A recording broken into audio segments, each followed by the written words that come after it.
그러니까 홍장원 차장의 그 인기에 대해서 인기라고 표현하는 게 적절한지 모르겠지만 진술 영상을 봤을 때 가장 인상 깊었던 것은 자기가 지금 진술하고 있는 그런 행위들에 부합하는 행동을 하는 유일한 나라는 북한이다. 그런 일을 한 유일한 집단은 보이부다. 이렇게 자기의 명확한 그 국가관을 보여줬거든요. 저는 그거에 대해서 많은 사람들이 안도감을 느꼈을 거라고 생각해요. 그분은 저도 여기저기 좀 알아봤는데 윤석열 대통령을 진짜 좋아했다고 했습니다. 그분은 되게 보수적인 분이세요. 조선일보하고만 인터뷰를 하고 그런데 그 진심을 드러내기 때문에 이번에 많은 실망을 하고 구체적인 증언들을 함으로써 사람의 어떤 진실이 보였기 때문에 사람들이 그 사람한테 뭐 이렇게 마음을 주는 건 아닌가라는 생각이 들고요. 네, 여러분 안녕하십니까. 뉴스앤톡이 제작하는 지변 토크쇼 라이브 방송 시작합니다. 네, 이번 주는 윤석열 대통령 탄핵 심판 과정에서 굉장히 중요한 한 주가 될 것 같습니다. 중요 증인들이 모두 출석하기 때문인데요. 지금까지 했던 주장들을 윤석열 대통령과 함께 있는 자리에서 과연 이들이 증언을 할 수 있을지도 관심이 모아지고 있습니다. 자, 오늘도 패널들이 참석을 했는데요. 이경 민주당 전 대변인 나오셨습니다. 안녕하세요. 네, 안녕하세요. 2주 만에 뵙습니다.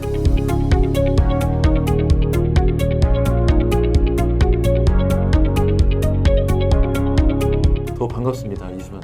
명절 잘 보내셨나요? 네, 저 방송하면서 보냈습니다. 네, 방송 잘 봤고요. 쇼츠가 엄청 많이 뜨더라고요. 계속 올라와서요. 저희 뉴스앤톡이 아주 지금 잘 나가고 있어요. 비약적인 성장을 하고 있습니다. 여러분 구독과 알림 설정을 해놨더니 계속 뜨더라고요. 계속. 예. 전략적으로 일주일 내내 또 뜨게 해놓으셨더라고요. 또. 예. 꼭 구독과 알림 설정. 네, 구독 알림 설정. 자, 구독과 알림 설정. 예. 뒤로 미루지 마시고요. 지금 바로 하시기 바랍니다. 자, 류재화 국민의힘 세종갑 당협위원장 나오셨습니다. 네, 안녕하세요. 류자입니다. 명절 잘 보내셨나요?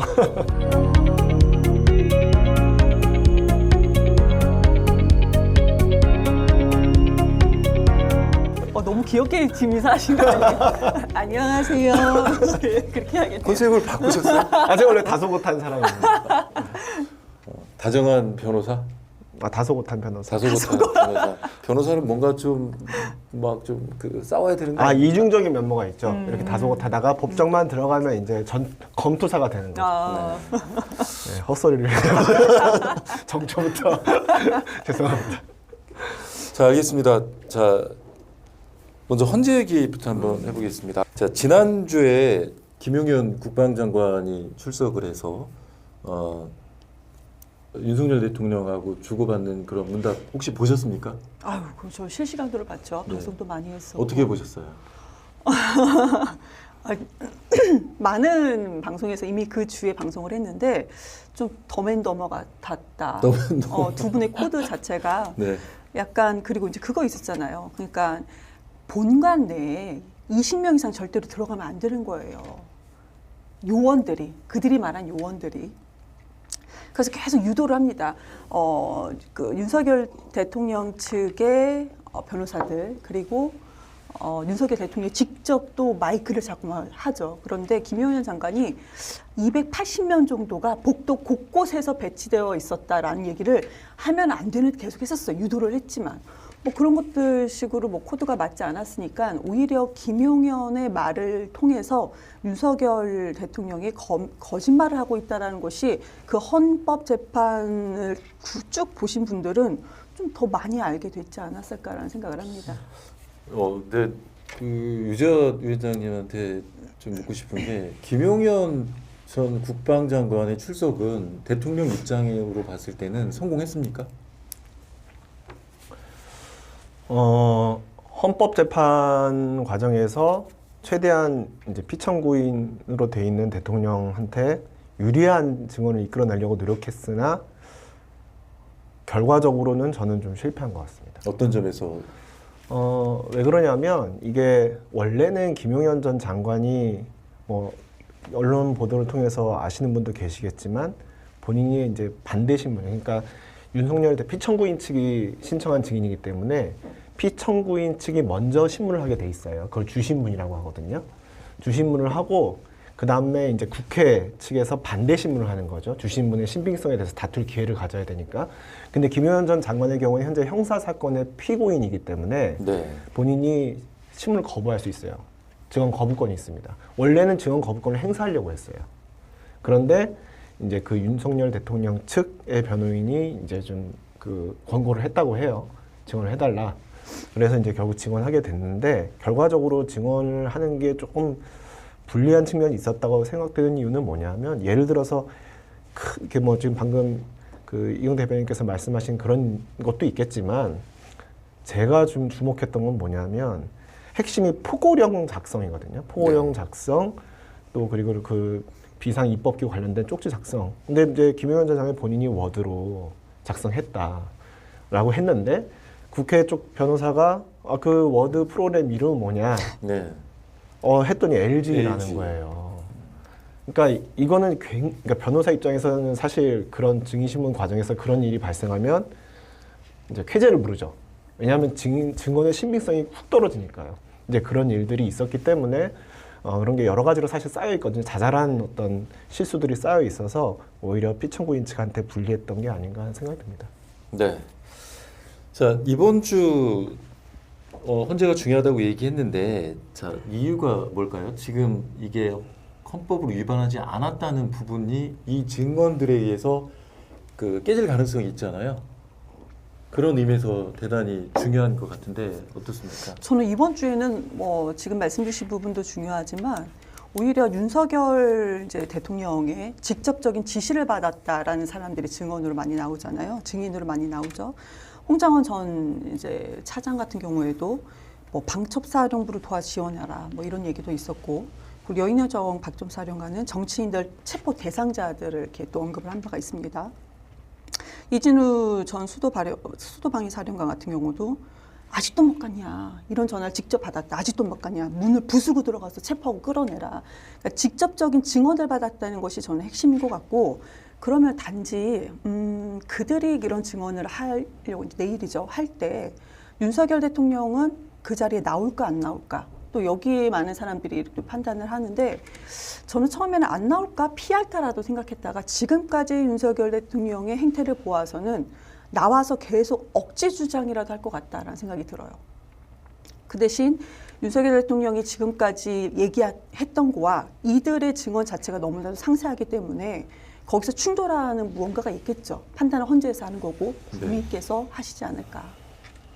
저는 특히 홍장 의원이죠. 그 국정원 차장. 너무나도 명확하게 얘기를 하시죠. 그분은 기억력도 생소합니다. 아니 그리고 생생하죠. 예. 그분은 또 팬들이 많이 생겼더라고요. 보니까. 아니 그분은 10시 53분에 윤석열 대통령이 직접 전화를 하셨습니다. 10시 50분이 아니고 53분이라고 정확하게 얘기를 하고 계세요. 네. 그리고 국회에서 질의를 할 때 모 사령관의 성을 약간 애매하게 들리게끔 했어요. 그래서 나머지 왜 직접 체포하라는 대상 명단을 할 때 다 알겠는데 그분의 성이 뭐라고 하셨죠? 이렇게 다시 한번 되묻습니다. 그러니까 되게 디테일이 살아있기 때문에 아마 팬들이라는 거는 지금 계엄 명령을 이렇게 얘기를 할 때, 계엄령을 내렸을 때 누군가는 나서서 명확하게 얘기를 해줘야 되는데 오로지 그 사람만이 혼자 그러기 때문에 좀 팬층이 두터워지는 것은 아닐까? 모두 다 윤 대통령으로 봐서는 자기에게 불리할 증인들 아니겠습니까? 예, 그렇죠. 지금 이미 언론에 공개된 공소장 상에 이미 그 사령관들 그리고 홍장원 차장의 진술들이 공개가 돼 있거든요. 그렇기 때문에 그대로 만약에 헌법재판소에 나와서 증언을 한다면 윤 대통령에게 불리한 증언들이 될 가능성이 높은데, 근데 지금 그러니까 우리가 상식적으로 봤을 때 그 3번 나온 진술을 수사 과정에서의 진술을 그대로 이어갈 것이라고 단정할 수는 없어요. 왜냐하면 본인들이 지금 특히 사령관들 같은 경우에는 그 내란 혐의의 주요 임무 종사자로 현재 기소돼 있는 상태거든요. 그렇기 때문에 자기가 변론 전략에 따라서 기존의 수사기관에서 해왔던 진술을 그대로 반복할지, 아니면 진술 거부권, 증언 거부권을 행사할지, 아니면 증언을 바꿀지, 이거는 사실 두고 봐야 되는 일입니다. 증언을 그리고 바꾼다는 말은 위증 아니에요? 그러면 예? 증언을 바꾼다는 건 위증 아닌가요? 증언을 바꾼다고 무조건 다 위증이 되지 않고, 이제 만약에 거짓말을 했다는 게 증명이 되면 위증이 될 수 있겠죠. 근데 그리고 아까 홍장원 차장의 그 인기에 대해서 사실 지금 뭐 인기라고 표현하는 게 적절한지는 모르겠지만 저는 그 진술 영상을 봤을 때 가장 인상 깊었던 것은 이런 류의 그 본인이 지금 얘기하고 있는 그런 행위들, 자기가 지금 진술하고 있는 그런 행위들에 부합하는 행동을 하는 유일한 나라는 북한이다. 네. 그리고 그런 일을 하는 유일한 집단은 보이부다. 보이부다. 이렇게 자기의 명확한 그 국가관을 보여줬거든요. 저는 그거에 대해서 많은 사람들이 안도감을 느꼈을 거라고 생각해요. 근데 그분은 오히려 그분은 저도 여기저기 좀 알아봤는데 윤석열 대통령을 진짜 좋아했다고 했습니다. 그래요? 저 윤석열 대통령 좋아했습니다. 이렇게 말을 저도. 꺼내고 쭉 하잖아요. 예. 그분은 되게 보수적인 분이세요. 원래 매우 조선일보하고만 인터뷰를 했다고요. 네. 조선일보하고만 인터뷰를 KBS 하고 하고, 네, 맞아요, 조선일보하고 맞아요. 엄청 보수적인 분이세요. 그러니까 저는 언론을 통해서 그걸 접하다가 또 많은 또 사람들한테 네트워크를 활용해서 또 알아봤었죠. 진짜 그러시더라고요. 그분은 윤석열 대통령을 진짜 좋아했었다. 보수적인 사람이었었다. 그런데 그 진심을 드러내기 때문에 이번에 많은 실망을 하고 구체적인 사례들, 구체적인 증언들을 함으로써 그 사람의 어떤 진실이 보였기 때문에 사람들이 그 사람한테 뭐 이렇게 마음을 주는 건 아닌가라는 생각이 들고요. 그리고 아까 말씀 주셨던 본인의 재판이에요. 형사 재판이에요. 검찰한테는 이렇게 얘기를 하고 헌재에 와서 이거를 뭐 증언을 바꾼다. 그거는 있을 수가 없죠. 그런 경우 많아요. 지금은 있을 수가 없고요. 이 내란입니다. 내란에 대해서 있을 수가 없고 이거를 계속 얘기를 한다면 우리 위원장님의 바람 정도로 그렇게 아니, 생각하는 저는 게 맞는 것 같습니다. 바람 정도로 그렇게 하죠. 엎어치시면 안 되고 있는 그대로 말씀드리는 거예요. 다음 얘기 또 헌법재판소 얘기를 한번 또 계속 해볼게요. 그 문영배, 이미선, 정계선 재판관을 회피입니까? 깊입니까? 공식용어가? 그러니까 본인이 스스로 자기가 이 재판에 관여하는 게 적절하지 않다고 할 때는 회피하는 거고요. 예. 기피는 다른 사람이 이해관계자가 저 사람이 재판하는 게 적절하지 않다고 해서 기피 신청을 하는 거예요. 이게 회피 기피는 사실 결국 관여하지 않게 만든다는 건 똑같은데. 능동과 수동의 그렇죠, 차이는. 그렇죠. 근데 기피는 이미 정계선 재판관 같은 경우는 기피 신청을 기각됐죠. 했다가 기각됐죠. 네. 그런데 이 세 분에 대해서 다시 또 공격을 하고 있어요. 네. 그런데 저는 이게 약간 논리적으로 모순일 것 같아요. 그럼 세 명을 다 기피 신청을 받아들였어요. 그럼 6명인데? 5명인데? 그럼 심판 자체가 안 되잖아요. 그렇죠. 예. 뭐 다 받아들일 것으로 생각하고 주장하고 있는 건 아닌 것 같고요. 네. 그냥 그 중에서 어쨌든 셋 다 문제의 소지가 있어 보이니 셋 다 일단 다 기피 신청 내지 스스로 회피하라고 독촉하고 있는 거죠. 자, 문제의 소지가 있어 보인다라고 했는데 우리 류재화 위원장께서 보시기에 국민의힘 소속이시잖아요. 네. 국민의힘에서는 굉장히 합리적인 목소리를 내시는 분인데 어떻게 보세요? 저는 문제의 소진이 있다고 생각해요. 왜냐하면 일단 네. 문영배 이제 권한 대행이죠. 문영배 권한 대행 같은 경우에는 그러니까 저는 헌법재판관도 마찬가지고 일반 법관도 마찬가지인데 공정하게 재판하는 것도 중요하지만 공정해 보이는 것도 그 못지않게 중요하다고 생각해요. 왜냐하면 그 결과에 모든 사람이 승복하려면 그 과정이 공정해 보여야 해요. 그렇기 때문에 재판관들은 본인이 굉장히 답답하시겠지만 실제로 많은 판사들이 그러고 있거든요. 자기의 사적 견해나 의견 표출은 자제해야 합니다. 왜냐하면 이렇게 중요한 사건에서 예전에 자기가 블로그나 아니면 어떤 사적 장소에서 했던 얘기들이 이게 공개가 되면 이 사람이 이런 예단을 가지고 재판하는 것이 아닌가? 라고 사람들이 의심을 할 수가 있거든요. 그러니까 공정해 보이지 않을 우려가 있다는 겁니다. 그래서 저는 문영배 재판관 같은 경우에는 너무 글을 많이 썼다. 근데 예전에 마찬가지죠. 그러니까 저는 실제로 많은 판사님들이 하고 싶은 말들을 뭐 SNS나 블로그 이런 데에 쓰질 않아요. 그럴 우려 때문에. 그렇고 정계선 재판관 같은 경우에는 기피 신청 기각은 됐지만 어쨌든 남편과 관련된 그 국회 쪽 대리인과 남편이 속한 법무법인이 이제 서로 관계가 돼 있잖아요. 이제 그런 문제도 좀 부적절했고, 그리고 또 이미선 재판관 같은 경우에는 동생이 이제 대통령 탄핵 추진 운동에 또 참여하고 계시잖아요. 그러니까 이제 부적절한 소지가 있는 것은 저는 분명한 사실인 것 같습니다. 근데 그 어디까지 우리가 범위를 정해놓고 여기까지는 적절하다, 부적절하다 이 부분에 대해서 좀 경계가 명확하지 못한 것 어렵지 같아요. 예, 그걸 경계를 명확하게 긋기는 어려운 일이에요. 예. 네. 자, 반박의 기술이라는 게 있었죠. 반박의 설득의 기술 아니고 반박의 기술. 싸움의 기술도 있고. 반박의 기술. 반박의 기술은 처음 들어. 부정적인 용어로는 인신공격인데 많이 아시잖아요. 메시지로 공격이 안 되면 방어나 공격이 안 되면 메신저를 공격하라. 딱 그 정도인 것 같아요. 우리 공수처 그 구속영장 날에 무슨 와인 파티를 했다 이런 있잖아요. 근데 알고 봤더니 그냥 식당이에요. 조그만 식당, 룸도 아니에요. 그냥 식당에서 한쪽 구석에서 자기네끼리 밥 먹고 있는 거예요, 그냥. 근데 그거를 갖다가 너무 그렇게 메신저 자체를 공격하는 모습을 보였는데, 우리 권성동 얘기도 어차피 할 거지만, 권성동 2023년도에 권성동이 2025년도에 권성동에 서로 대적하는 상태가 됐어요. 그때 본인 재판에서는 이렇게 얘기했습니다. 제1심 재판관 그때 무죄를 받았죠. 우리 법 연구에 소속이더라고요. 이렇게 얘기하면서 정확하게 판단합니다. 공정한 판단을 내려준데 경의를 표합니다. 이렇게 얘기를 했어요.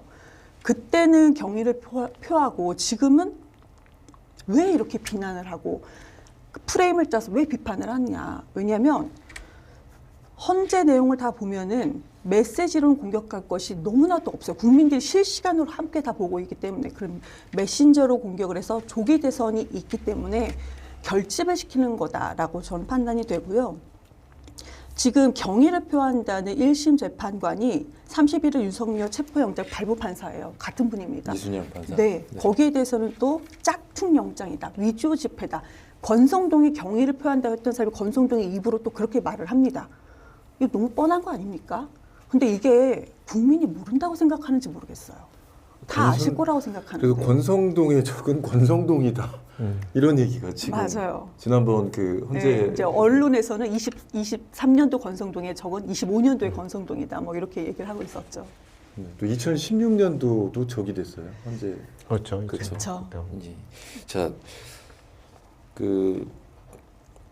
마은혁 재판관 얘기를 한번 해볼게요. 마은혁 재판관이 아니죠. 후보자. 재판관 후보자. 그런데 헌재에서 마은혁 재판관을 임명을 하는 것이 맞다라고 인용을 했을 때 최상목 대통령 권한대행이 임명하지 말아야 된다라고 또 얘기한 분이 권성동 그죠? 네. 대표잖아요. 그러니까 좀 되게 이게 조금 헷갈려요. 좀 얘기를 해주셨으면 좋겠어요. 이게 헷갈려요. 헌재는 우리나라 최고 헌법을 수호하는 기관 아닙니까? 예. 헌법을 수호하는 기관의 말을 거역해도 되는 건가요? 저는 그 헌법재판소 결정 과정에서 여러 가지 아까 이제 재판관 개개인에 대해서 좀 부적절한 소지가 있다 제가 말씀드렸는데 그런 것에 대해서 저는 가급적 비판하는 것도 좀 삼가야 된다는 입장이긴 해요. 애초에 부적절함은 변론으로 하고 네. 그렇다고 하더라도 이렇게 비판해서 판결이나 결정의 효력 내지 그것의 유효성을 이렇게 흔들려는 시도가 있는 것에 대해서는 저는 굉장히 좀 자제돼야 한다는 생각을 가지고 있는데 마찬가지입니다. 헌법재판소 결정이 이제 권한쟁의 심판에 대해서 그러니까 임명하지 않았다는 부작위에 대해서 만약에 위헌 결정이 난다. 그러면 헌법재판소에 정확히 적혀 있어요. 그럴 경우 상대방은 헌법재판소 결정 취지에 따라서 행동해야 한다. 이게 돼 있어요. 그러니까 그냥 법대로 하면 되는 거죠. 임명해야 되는 거겠죠. 근데 그거를 피청구인은 그 처분에 따라야 한다라고 돼 있잖아요. 근데 그걸 따르지 않았을 때 강제 규정은 없는 거죠? 강제 규정은 없어요. 그거를 손을 갖다 붙잡고 억지로 도장을 찍게 하는 규정은 어느 법에도 없죠. 그러니까 헌법 취지에 자동으로 임명된다 이런 규정도 없고. 네. 그렇지만 순리적으로 그 최상목 권한대행이 임명을 하는 게 맞는 절차인 거죠. 법대로 당연히 그렇다는 거죠. 그게 만약에 그렇게 이루어지지 않았을 경우에는 또 다른 위법 소지가 생깁니다. 뭐냐면 이제 직무유기죄가 성립할 수도 있어요. 헌법재판소의 결정이 있었는데 그러면 직무상 의무가 생기는 거거든요. 법적으로는. 네. 근데 그거를 이행하지 않았다. 그러면 의무가 있는데도 불구하고 직무를 이행하지 않았으니까 직무유기죄라는 형사상 범죄가 성립할 수 있는 어려운 상황입니다. 임명할 걸로 보십니까? 임명하지 않을까요? 당연한 거 아닌가요? 이거를 헌재에서 임명을 하느냐 안 하느냐는 그냥 굳이 우리가 논할 필요는 없을 것 같아요. 근데 이제 방송 들어오기 전에 헌재에서 임시지휘권 가처분을 제가 결정할 수 있다라고 그런 권한이 있거든요. 근데 그거는 헌재에서 매우 적극적으로 행사하는 거기 때문에 헌재에서 거기까지는 할지는 저는 아직은 모르겠어요. 바람이죠. 그냥 했으면 좋겠다. 그러면은 권한대행의 대통령 권한대행의 그런 뭐 이것을 뭐 그 절차는 아예 빠져도 상관이 없거든요. 근데 지금 국민의힘에서는 매우 적극적으로, 그러니까 헌재가 이번에 뭐 마흔여 재판관을 임명할 것 같으니까 지하 혁명 조직 핵심이라고 마흔여 재판관을 그런 식으로 얘기했습니다. 지하 혁명 조직의 핵심이다. 너무 생소하지 않아요? 지금 2025년도에 웬 지하 혁명 조직의 핵심이냐 이런 얘기를 하는 거 보면은 매우 적극적으로 대응을 하는구나. 그거는 그들도 뭔가 얘기를 들을 거 아닙니까? 정보가 좀 많으니까 다양한 루트로. 아, 이번에 헌재에서 통과가 되겠구나라는 생각을 하는 것 같아요. 그리고 아까 이제 만약에 최상무 권한대행이 이거를 뭐 위헌 논란이 지금 좀 거론이 있죠. 오늘 아침에 언론 보니까 뭐 법무부, 법제처와 추가 검토를 하겠다는 입장이다라고 나왔어요. 아직 헌재 결정 나오지 않았지만 만약 결정이 나오면 그렇게 하겠다 뭐 얘기를 하고 있는데 아까 우리 그 위원장님이 말씀 주신 것처럼 헌법재판소법 67조 66조에 따르면은 헌재 결정은 모든 국가기관에서 기속해야 한다요. 그러니까 기속이라는 건 다 아시죠? 강제 적용해야 된다라는 말입니다. 그리고 만약에 이것을 지키지 않았을 경우에는 형법 122조예요. 직무유기가 그거죠. 그럼 이거는 위법이에요. 본인이 위법한 것을 다 책임을 떠안고도 권한대행이 하지 않겠다라는 것은 본인의 판단인 거죠. 자, 그런데 헌법재판소 얘기를 하면서 저는 좀 되게 불안한 게 있거든요. 권성동 대표네요. 권성동 대표가 그 헌법기관을 자꾸 인정하지 않는 듯한 발언을 하고 있고 조배수 의원은 더 무서운 얘기를 했어요. 헌재가 이번에도 역할을 못하면 국민 저항권밖에 없다. 이건 정말 무서운 얘기 아닌가요? 이건 뭐 실력 행사를 해라 이렇게. 국민 저항권 얘기는 저기 그 목사님 정광훈 목사님이 이제 국민 저항권 하셨던 말씀인데 예. 그때 제가 이 자리에서 말씀드렸을 거예요. 국민 저항권과 내라는 한 끗 차이라고.